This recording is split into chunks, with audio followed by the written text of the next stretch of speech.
অনেক তো তেল মশলা খাওয়া হলো। আজ একটা স্বাস্থ্যকর ও ভীষণ টেস্টি রেসিপি নিয়ে এসেছি। এটা তোমরা ভাত কিংবা রুটি যে কোনো কিছুর সাথেই পরিবেশন করতে পারো, আর খেতে কিন্তু অপূর্ব হয়। আমি মৌমিতাস কিচেনে তোমাদের সকলকে স্বাগত জানাই। আবারও হাজির হয়ে গেছি দারুণ স্বাদের একটা রেসিপি নিয়ে। আমি কিভাবে বানাই আজকের এই সুস্বাদু পদটা, পুরো ভিডিওটা দেখতে থাকো, আমার সাথে দেখো। দেখতে পাচ্ছ আমি এখানে কুলেখাড়া শাক নিয়েছি। আর আমরা সকলেই তো জানি কুলেখাড়া শাক আমাদের শরীরের জন্য কতটা উপকারী। শাকগুলোকে বেছে ছোট্ট ছোট্ট টুকরো করে কেটে নিয়েছি, আর শুধুমাত্র পাতাটা নিয়েছি। আর এখানে নিয়েছি মসুর ডাল। কুলেখাড়া শাক দিয়ে আজ মসুর ডাল বানাবো। এতটাই হেলদি আর খেতে কিন্তু অপূর্ব হয়।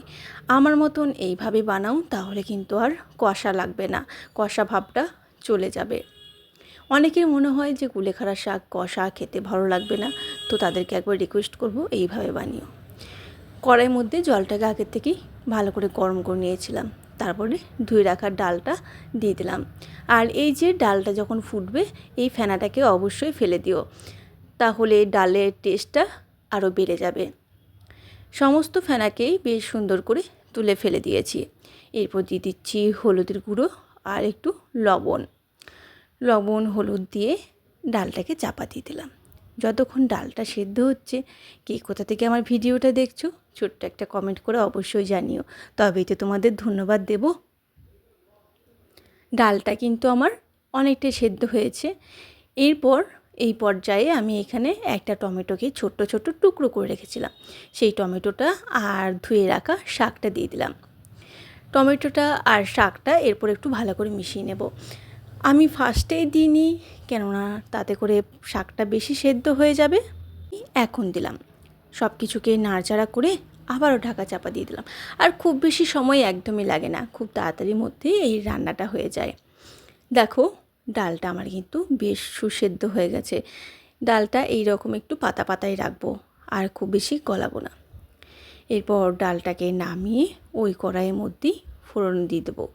দিয়েছি সর্ষের তেল, 1 চামচের মতন গোটা জিরে আর একটা কাঁচা লঙ্কা, আর একটা পেঁয়াজের অর্ধেকটা আমি ছোট্ট ছোট্ট টুকরো করে নিয়েছিলাম, সেটাই দিয়ে দিলাম। পেঁয়াজটাকে একটু বেশ লালচে করে ভেজে দিয়ে দিচ্ছি এখানে একটু রসুন কুচি।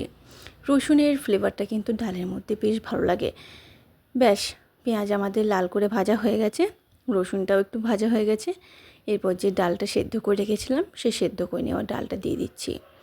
তাহলেই ফুটে উঠলেই রেডি হয়ে যাবে আমাদের আজকে এই কুলেখাড়া শাক দিয়ে মসুর ডালটা। যারা কুলেখাড়ার শাক খেতে ভালোবাসো না, তারা এটা একবার ট্রাই করো, আশা করি তোমাদের খুব ভালো লাগবে। আর বাচ্চাদের জন্য তো এটা ভীষণ পুষ্টিকর একটা খাদ্য।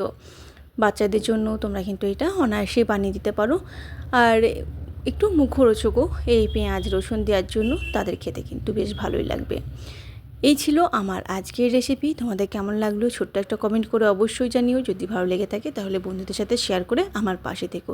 এতক্ষণ বকবক শোনার জন্য তোমাদেরকে অসংখ্য ধন্যবাদ। আজ আসি, টাটা।